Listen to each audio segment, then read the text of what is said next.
welcome to the channel. In today's video, I'm going to be making a charcuterie board. I think I pronounced that right.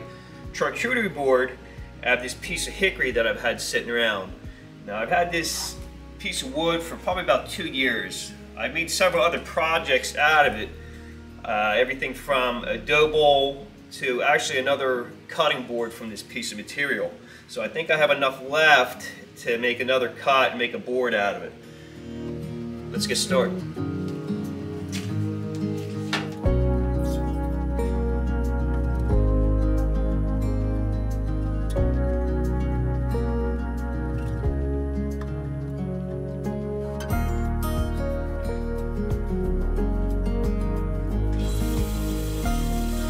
Before resawing the board, I need to trim down the sides of the log first, because it's a hair too wide to fit under my saw, and second, I want to create an uneven sawn edge. I'm also going to try to leave a bit of the natural edge for that rustic appeal.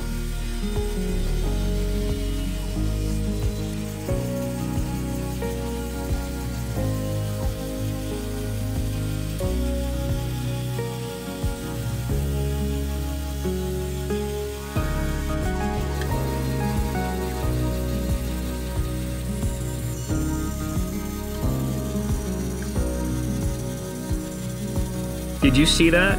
Yeah, sparks from the blade are not a good sign. Not only did I not realize my cut wasn't squared up, but the blade guard was contacting the blade. After making a quick adjustment, I squared up the piece to get an even cut, less the sparks.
Here I'm just cleaning up some of the cracks or splits in the board to help widen them up a bit. It just gives more area for the resin to settle in and a little bit more embellishment for the customer.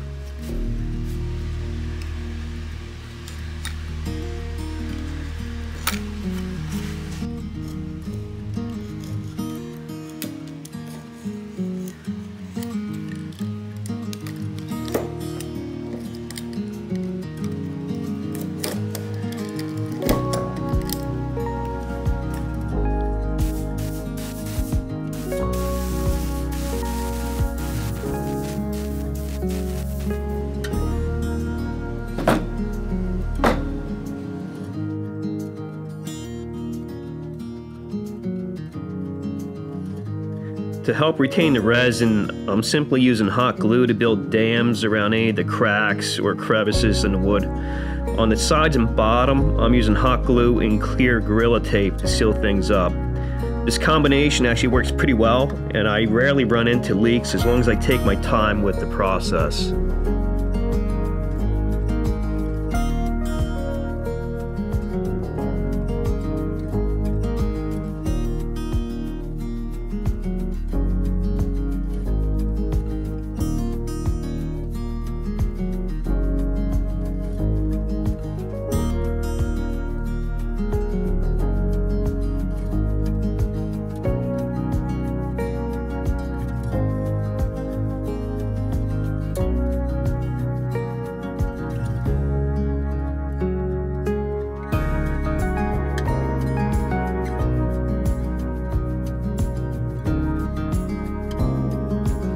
The resin I'm using for this project is Total Boat Epoxy mixed with Nic Pro pigment and alumni dust. The color I'm shooting for is a dark purple, as per the customer's request.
I'm using a handheld planer for this project, which does a fairly good job of leveling the board if you're taking cross-hatching cuts. Of course, a benchtop planer would make quick work of this piece of hickory. I have to say one benefit of the handheld is that once you learn how to start and finish your pass, you get very little, if any, snipe at the edges.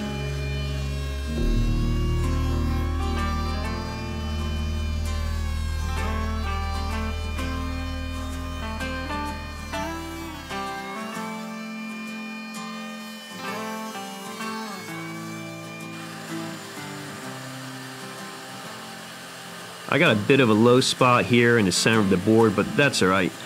A couple more passes and we'll clean that right up.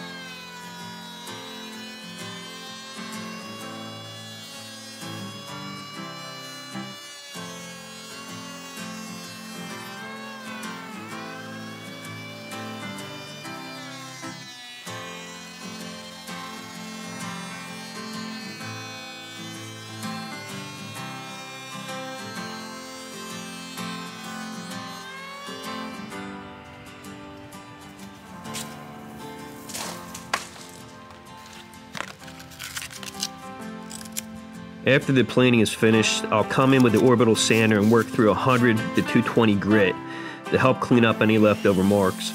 I'll also use the sander to round over and blend all the edges while being extra careful not to take away any of the material from the live edge.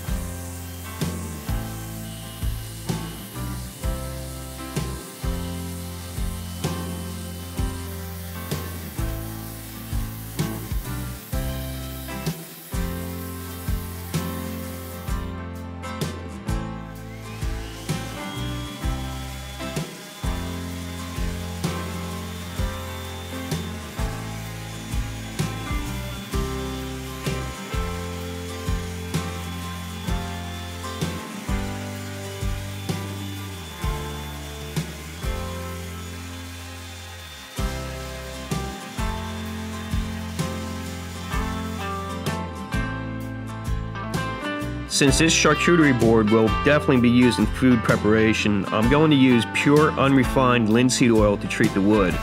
I'll sand this into the grain with an initial pass of 400 grit followed by 800 grit to help bring out the colors in the resin. As for the resin itself, this is also food safe as it's used for finishing tabletops. Now, I'm not going to sand the surface past 800 grit because a higher finish is more prone to showing marks from use.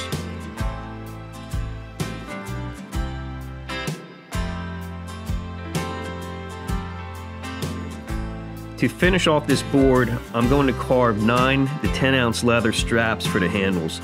Now I have to apologize to all my viewers out there who follow my channel for my leather working, as I'm not creating anything of great detail here. I just want to keep the handles simple and avoid over embellishment so they don't steal the spotlight from this beautiful piece of wood.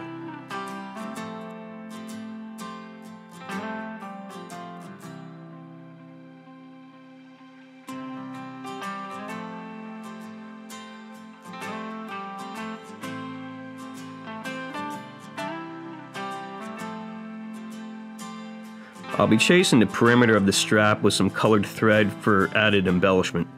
After cutting the stitch groove, I move on to transferring the entire carving outline.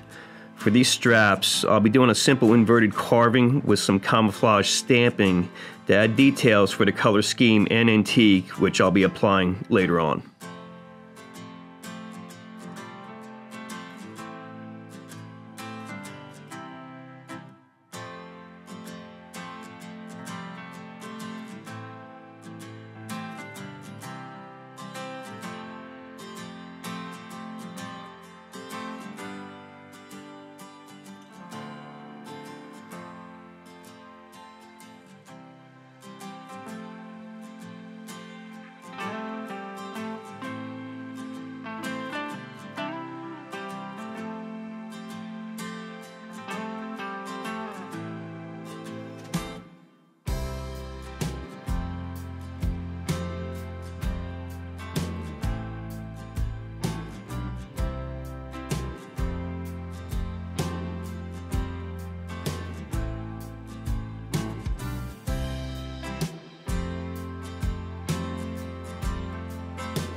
So with inverted carving, it's not like the typical Western style where you bevel the background around and through the object. Rather, you're beveling the inside or on the object itself. I like using this method for simple design elements that don't require extensive details, like the scroll pattern I'm using here.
I'm using a combination of alcohol dyes and acrylics to go along with the color scheme of the resin in the board. Everything will appear bright upon application, but once I go over the carving with antique, the contrast will become subdued.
I hope you enjoyed this content. Please subscribe and hit that like button now. As always, thanks for watching, and I'll see you in the next one.